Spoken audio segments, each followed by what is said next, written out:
میں ریئیکشن دینے والی ہوں انجینئر محمد علی مرزا صاحب کی ایک اور نئی ویڈیو پر، جو کہ ہم سب کے ایمان کو تازہ بھی کرے گی اور ہمارے علم میں اضافہ بھی کرے گی۔ کیا آپ کو معلوم ہے کہ اسلام کی تاریخ میں کچھ ایسی حقیقتیں ہیں جنہیں اکثر ذکر نہیں کیا جاتا؟ اللہ کے نبی صلی اللہ علیہ وسلم نے اہل بیت کے بارے میں کیا ارشاد فرمایا تھا، اور آج ہم ان کی محبت کو محض ایک رسم تک کیوں محدود کر گئے ہیں؟ آج کی ویڈیو میں آپ کے سامنے وہ حدیث نبوی پیش کروں گی جن کا تذکرہ ہماری محفلوں میں سے جیسے غائب ہی ہو گیا ہو۔ یہ وہ حقائق ہیں ناظرین جو ہر مسلمان کے دل کو ہلا کر رکھ دیں گے۔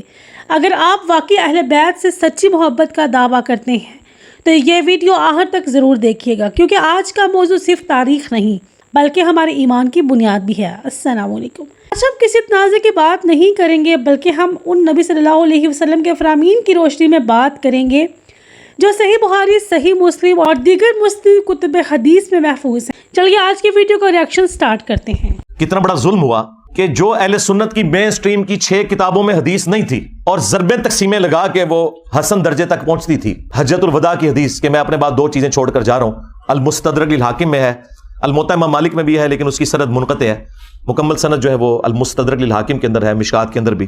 2 چیزیں چھوڑ کے جا رہا ہوں کہ جنہیں مضبوطی سے پکڑ لوگے کبھی گمراہ نہیں ہوگے، ایک اللہ کی کتاب اور دوسرے اس کے نبی کی سنت صلی اللہ علیہ وآلہ وسلم۔ اب یہ حدیث ہماری یہ 6 مین کتابیں جو ایگریڈ اپان ہے، کتب 6 بخاری اور مسلم صحیحین اور 4 کتابیں سنن 4 کی، ترمذی، ابو داؤد، نسائی، ابن ماجہ، ان میں یہ روایت ہی نہیں تھی، وہ تو بچے کو رٹا دی گئی۔ اور جو روایت صحیح مسلم کے اندر تھی، اوپر تلے 4 احادیث غدیر خم کی، وہ ہمارے علماء کو بھی نہیں پتا تھی۔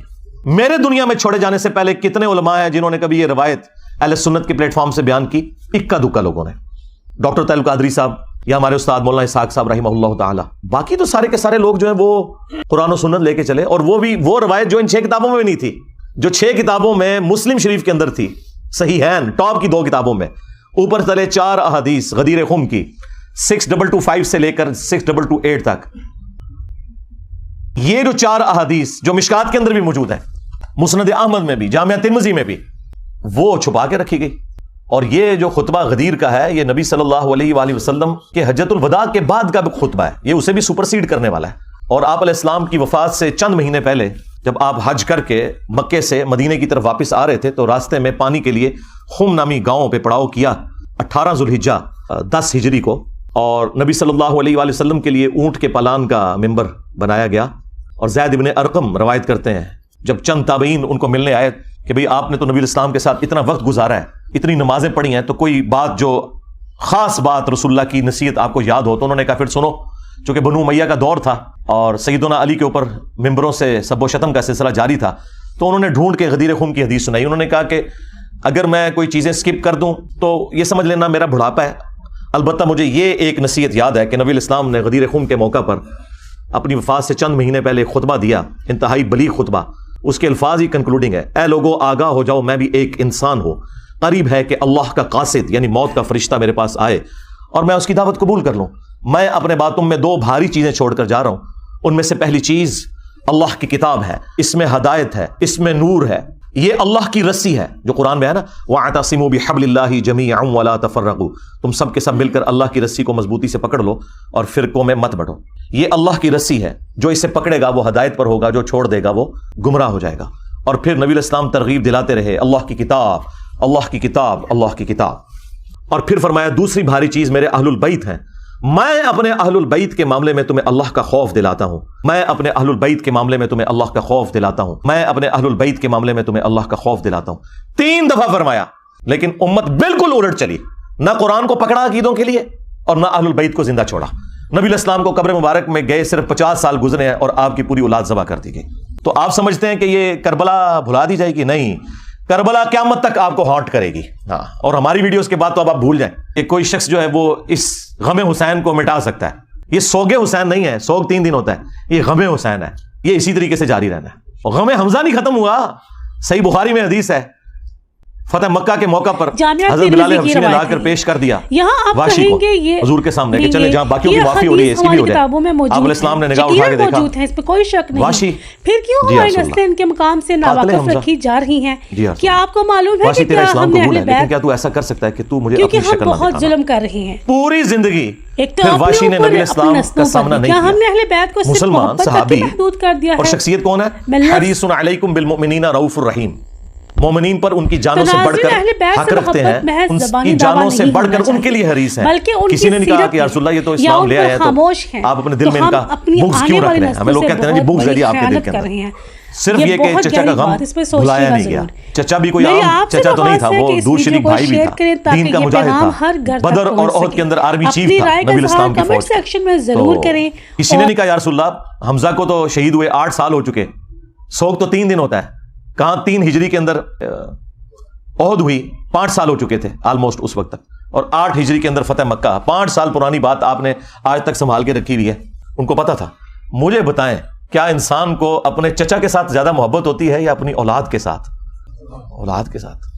پھر اولاد بھی وہ اولاد کہ بخاری میں حدیث موجود ہے، ابو داؤد کے اندر موجود ہے کہ نبی علیہ السلام اللہ کے حضور عرض کرتے کہ اے اللہ، ابراہیم علیہ السلام اپنے 2 بیٹوں اسحاق اور اسماعیل کو جن کلمات کے ذریعے تیری پناہ میں دیتے تھے، میں اپنے 2 بیٹوں حسن و حسین کو انہی کلمات کے ذریعے تیری پناہ میں دیتا ہوں۔ اعیذکما بکلمات اللہ التامہ من کل شیطان وہامہ ومن کل عین لامہ۔ دیکھیں ابراہیم کے بیٹے اسماعیل اور اسحاق اور نبی علیہ السلام کے بیٹے حسن و حسین علیہم السلام اجمعین، یعنی آپ ذرا لیول دیکھیں کمپیریزن کا۔ تو نبی علیہ السلام نے فرمایا کہ میں اپنے اہل البیت کے معاملے میں تمہیں اللہ کا خوف دلاتا ہوں، اور یہی حدیث جو مسلم شریف کے اندر موجود ہے، اس کا ایک طریق جو ہے وہ مسند احمد کے اندر بھی ہے۔ اس میں پھر یہاں تک الفاظ ہیں کہ نبی علیہ السلام نے اپنے حق ولایت کا ذکر کیا، النبی اولا بالمؤمنین من انفسہم وازواجہ امہاتہم، نبی مومنین کی جانوں سے بڑھ کر ان پر حق رکھتے ہیں، اور نبی کی بیویاں امت کی مائیں ہیں۔ یہ آیت کوٹ کر کے آپ نے فرمایا کہ کیا میرا حق ولایت تم تسلیم کرتے ہو اپنے اوپر، یعنی میں تمہاری جانوں سے بڑھ کر تم پر حق رکھتا ہوں؟ تو سب نے کہا بلا یا رسول اللہ۔ تو پھر آپ علیہ السلام نے مولا علی کا ہاتھ پکڑا اور یوں فضا میں بلند کیا صحابہ کے درمیان، من کنت مولاہ فہذا علی مولاہ۔ پھر جس جس کا مولا، جس جس کا جگری یار، جس جس کا آقا، جس جس کا سرپرست میں ہوں، اس کا سرپرست علی ہے۔ اور پھر اسی حالت میں کہا کہ اے اللہ اس سے محبت رکھ جو علی سے محبت رکھے، اس سے دشمنی رکھ جو علی سے دشمنی رکھے۔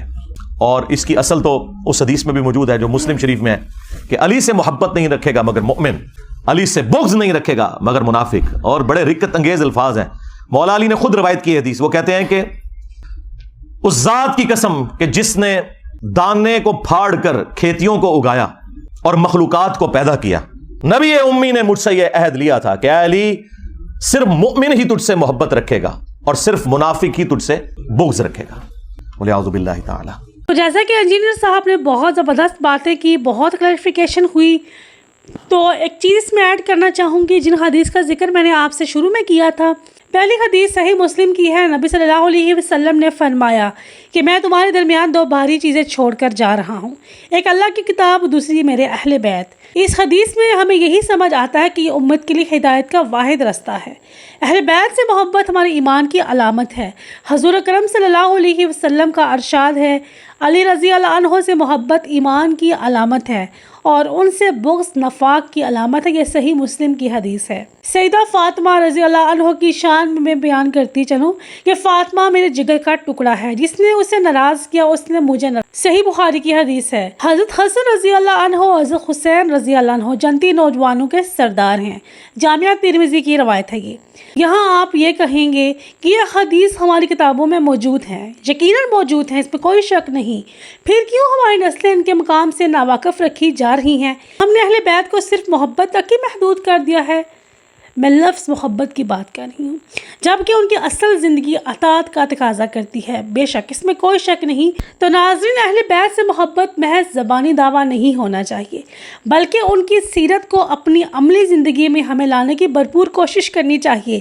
اگر آج ہم ان حدیث کو چھپا رہے ہیں یا ان پر خاموش ہیں تو ہم اپنی آنے والی نسلوں سے بہت بڑی خیانت کر رہے ہیں۔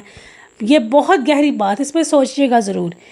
میری آپ سے درخواست ہے کہ اس ویڈیو کو شیئر کریں تاکہ یہ پیغام ہر گھر تک پہنچ سکے۔ اپنی رائے کا اظہار کمنٹ سیکشن میں ضرور کریں، اور کیا آپ چاہتے ہیں کہ میں ایسے ہی اہم موضوعات پر مزید ویڈیو بناؤں؟ تو اپنا اور اپنے اہل خانہ کا بہت خیال رکھیں۔ اللہ تعالیٰ ہمیں اہل بیت کے نقش قدم پر چلنے کی توفیق عطا کرے، آمین۔ آج کی ویڈیو صرف یہیں تک، ملتے ہیں اگلی ویڈیو میں۔ اللہ حافظ۔